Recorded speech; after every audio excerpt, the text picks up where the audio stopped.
À GoFM, voici le Doc Mayou. Ouais, début de semaine, c'est lundi aujourd'hui, le 20 octobre. Pierre Mayou, bonjour. Jonathan. Oui. J'ai eu un baume. J'ai reçu un baume hier lorsque j'ai découvert que dans l'actualité médicale, première page, la page frontispice, la page couvert, l'actualité médicale, pour ceux qui ont Internet, vous irez voir ça. Il y a 7 pages dans le dernier numéro de l'actualité médicale. C'est un journal qui est envoyé à tous les médecins du Québec. OK? Ouais. Gratuitement, là, à tous les médecins. Et tu sauras jamais qu'est-ce qui fait la couverture. Ben là, je m'en vais là. C'est quoi? Je te cite. Médecine, des points. Il faut stopper la féminisation à outrance. Doc, je capote. Ben là. Et tu sauras jamais qui fait cette déclaration-là. La docteure Monique Boivin. C'est une des membres d'un des comités de discipline qui me juge au Collège des médecins. Là, Doc, vous êtes pas sérieux? Très. Oh. Jonathan, tu iras sur Internet voir, ils ont sûrement un site... Ouais, j'essaie de faire ça, là, c'est un petit peu plus compliqué que ça m'a l'air. Ça prend ton temps, on va en reparler plusieurs jours. Okay. Parce qu'il y a 7 pages dans cette revue médicale-là, dans ce journal médical-là, sur ce sujet-là. Ça fait seulement 15 ans que je crie sur la place publique que la médecine, lorsqu'elle sera féminisée, va être une médecine inférieure. Et là, vois-tu pas que cette dame-là qui a 70-75 ans, une féministe médicale connue, OK, auto-avouée, qui dit, elle propose la parité des sexes à l'admission à l'université. Ça veut dire qu'on doit avoir autant d'hommes que de femmes, Doc. Oui, moitié-moitié. Et sais-tu une chose, sais-tu qu'est-ce qu'ils viennent de découvrir? À Laval, presque 70% des étudiants sont des femmes. C'est rendu que les hommes sont quasi exclus des universités francophones du Québec. À l'Université de Montréal, 69,5. À l'Université Laval, pour être précis, c'est 68,5. 69,5 à l'Université de Montréal. Et il y a presque plus de place pour les hommes à l'université. Mais Doc, ça veut pas dire que les hommes sont pas capables de le faire. Mais non, au niveau intelligence, c'est la même chose, hommes et femmes. Lorsqu'on fait des moyennes de groupe, à l'intérieur d'une race, il n'y a pas de différence. OK. Mais là, vous devez être particulièrement fier parce que vous arrêtez pas de dire depuis longtemps, Doc, que vous êtes le seul au monde à dénoncer ça, à alarmer finalement la population. Et là, on s'y penche ailleurs. Vous devez être drôlement content. Ben, écoute, 15 ans, ça fait 15 ans que je le dis, qu'il y avait un problème majeur. Hey, ça leur a pris 15 ans avant de se réveiller. Et finalement, il y a une femme qui se lève et qui dit, je cite, « Il faut stopper la féminisation à outrance de la médecine. » C'est exactement ces mots. Est-ce que vous pensez, Doc, que ça prenait une femme pour dénoncer la situation ou ça prenait... Oui. Parce que, tu sais, si un homme arrive avec ça, ben on l'accuse immédiatement. Vous l'avez vécu personnellement. Je l'ai vécu. Si je me suis fait traiter de sexiste, misogyne, tout le kit,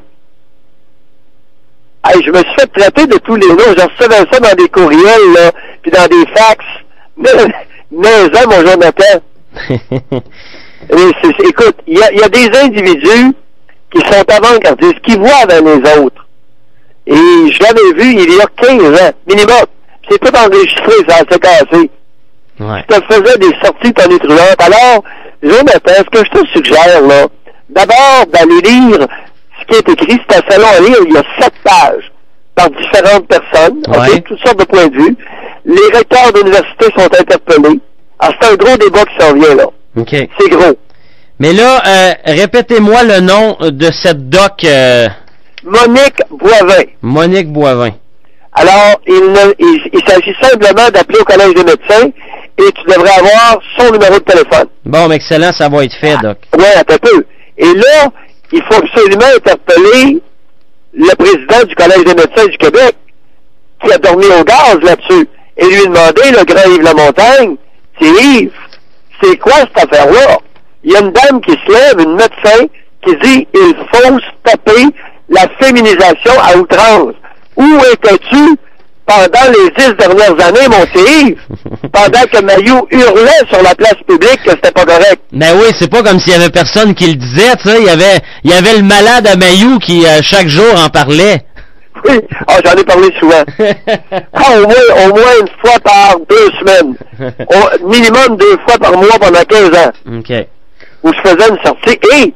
Mais ce qui est fascinant dans les articles, et on va s'en parler, puis j'aimerais avoir ton point de vue, ça devient, dans les relations hommes-femmes, ce débat-là va être lumineux et propice au rapprochement, et non pas à l'éloignement.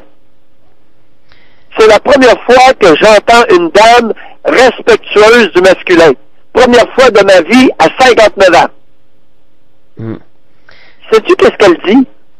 Sais-tu qu'est-ce qu'elle prétend?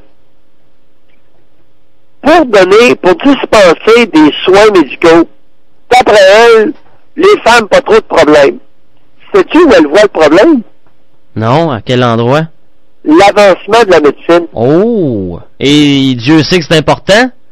Elle prétend que l'avancement de la médecine est beaucoup plus de l'apanage des hommes médecins. Elle va loin?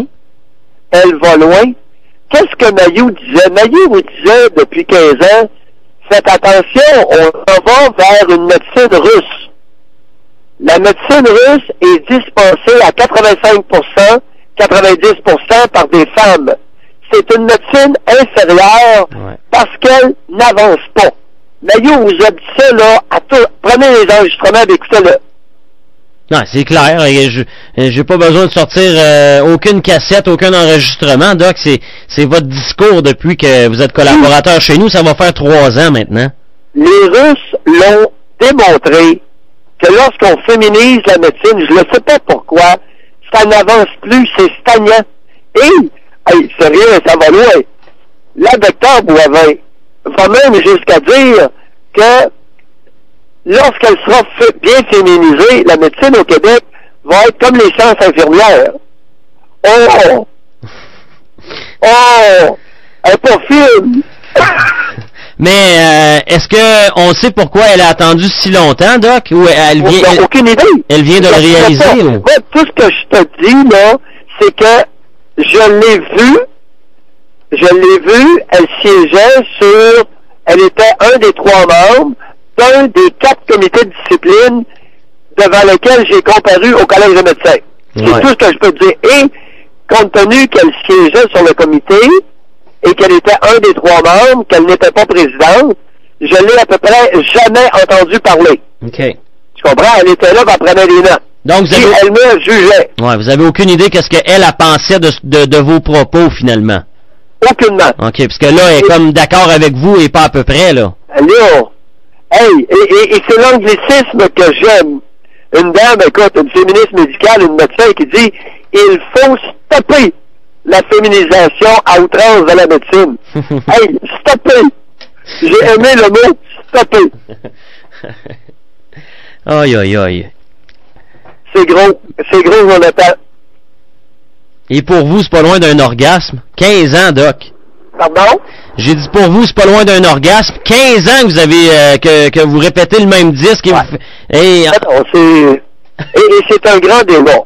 Finalement, on va le faire. Je commençais à m'inquiéter parce que lorsque je voyais, Jonathan, que 60% des médecins de moins de 40 ans sont des femmes, je pense qu'on est rendu à 66%. Ça n'a pas de bon sens. Parce qu'elles n'ont pas la même capacité de travail que les hommes. Et au niveau de leur jugement clinique, dépendamment des disciplines, au niveau des urgences, les femmes médecins n'arrivent jamais avec les hommes médecins comme groupe pour travailler dans les urgences. Dans le feu de l'action, vous voulez dire, là? Oui. lorsqu'il s'agit de prendre des décisions importantes les unes après les autres, les femmes tiennent pas le coup pour la plupart. À formation égale. Tu comprends? Mm-hmm. C'est comme ça. Elles sont beaucoup plus sensibles au stress que les hommes. Définitivement. Alors, venez plus jamais me sortir les salades que les femmes sont capables de tolérer le stress davantage que les hommes. C'est pas vrai. Ce n'est pas vrai dans les faits. Ce qui veut pas dire qu'il y a plusieurs disciplines médicales où le stress est modéré. Alors, il y a un beau débat, Jonathan, il y a un beau débat qui s'amorce sur les relations hommes-femmes, et on va arrêter de se crier des noms, on va arrêter de museler le porteur du message, et on va s'interroger sur le message. Et là, on ne pourra pas traiter cette dame-là. Écoute, c'est une féministe. Fait que, on ne pourra pas la traiter de sexiste et de niaiserie comme ça, là. Exact. Comme on m'a traité, moi, depuis... Depuis déjà. Alors, je t'écoute, mon Jonathan. Très longtemps. Ben non, mais là, on a fait le tour, on a bien mis la table, ça va être ça pour aujourd'hui, Doc, mais comme vous l'avez si bien dit tantôt, il s'est rempli d'informations et on va s'en reparler, ça c'est sûr. Je garde mon sujet pour demain, c'était la génétique, Doc. Oui. Jonathan? Oui. Je me suis demandé hier soir si je ne demanderais pas publiquement la tête de Yves Lamontagne à la direction du Collège des médecins du Québec. À la suite de la sortie de Mme Boivin. Oui, à la suite de la sortie de Mme Boivin, il n'a pas vu passer le train. Il y a un danger important qui couvait et il n'a pas su le détecter. Cet homme-là, je ne lui fais plus confiance. Il a beau être psychiatre, je doute énormément de sa capacité de pressentir les problèmes majeurs. Et je te suggère de l'interviewer, de l'appeler, de l'interviewer et de lui demander ce qu'il en pense et comment se fait-il que le Collège des médecins ne s'est pas réveillé avant alors que Mailloux hurlait sur la place publique qu'il y avait un problème majeur dans la féminisation de la médecine. On va faire... Oui. Qu'entend-il faire pour rectifier dans les 3 prochaines années le tir? Ouais, ça, et c'est pas dans 10 ans qu'il faut rectifier ça, là. Non, c'est tout de suite. Là, il y a 3 ans pour amorcer un virage important. La parité des sexes, ça, c'est capital. Ça sera peut-être pas lui qui va tirer les ficelles, par exemple. Oui, oui, il y a un rôle majeur là-dedans. Non, je le sais, mais là, avec un constat comme celui-là, Doc, là, il y en a peut-être quelques-uns qui vont allumer pour dire, effectivement, on peut pas confier une réorientation à un gars comme ça quand il a regardé passer le train, c'est ça, je veux dire, il va peut-être se faire tasser. Mais le Collège des médecins, on voit, est un joueur primordial dans la détermination des postes. Combien de nouveaux médecins on forme par année au Québec? Ouais. Et c'est capital, ça, c'est le Collège des médecins qui suit ça. C'est son rôle direct. C'est pour ça que je te dis, j'ai bien l'intention de réformer sa tête. Parce qu'il a dormi au gaz, le gars. Il est dangereux. Il est dangereux dans son inertie. Là, c'est définitif que vous demandez sa tête ou vous y songez encore? Ah, non, je demande sa tête. Ce gars-là devrait sortir. Parce que c'est trop gros. Ce que Monique Boivin amène, écoute, elle siège sur les comités de discipline du Collège des médecins du Québec. Et lui, le ZUF, est président. Comprends-tu? Elle est à l'interne de l'organisation. Exact. Bon, mais c'est une belle petite bombe, ça. Les Hells Angels et leur chac brûlé à Sorel-Tracy n'ont qu'à aller se rhabiller, Doc. Salut, Jonathan. Salut, bonne journée.